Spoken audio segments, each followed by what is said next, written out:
Peggy 18.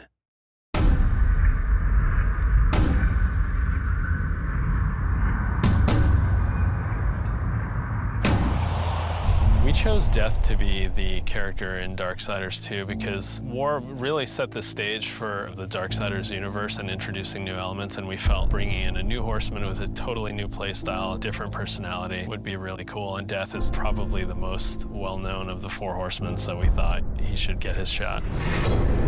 What makes Death different from War is almost everything about him. The way he expresses himself, the way he talks. I have an offer in mind. The way he handles business on the battlefield, and the way that he gets around. It's much more feral, more animal-like. War is very much like a force meets force, a very head-on, steadfast, loyal-bound soldier. Death is much more of a calculated, elegant fighter, a chilling opponent on the battlefield. His traversal has definitely improved. It's a lot faster, more responsive, and so is his combat. His weapon is more interesting. He can dual wield or wield a single heavy weapon, depending on your playstyle.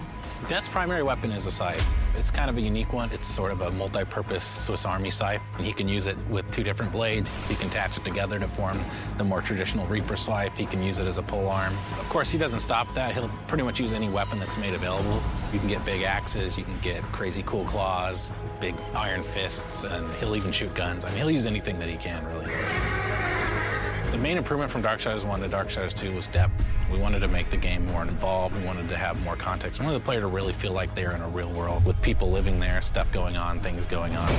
We give them more items to tailor their own character, more characters to speak to, so we got a lot more immersion on the story side of the game. The first game, most of it took place on Earth, so now we were totally free to create all these new areas. We have angelic fortresses, demon cities, the city of the dead. It got our team super excited.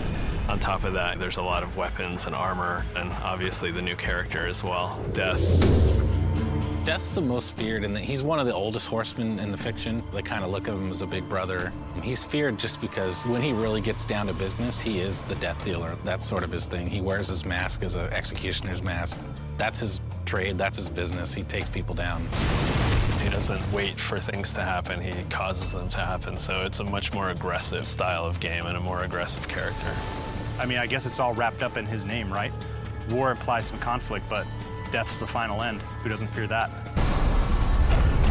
A few words describe Death: cold and calculated. Agile, both in the way he fights and the way he deals with situations. My favorite word to describe Death is definitely arrogant.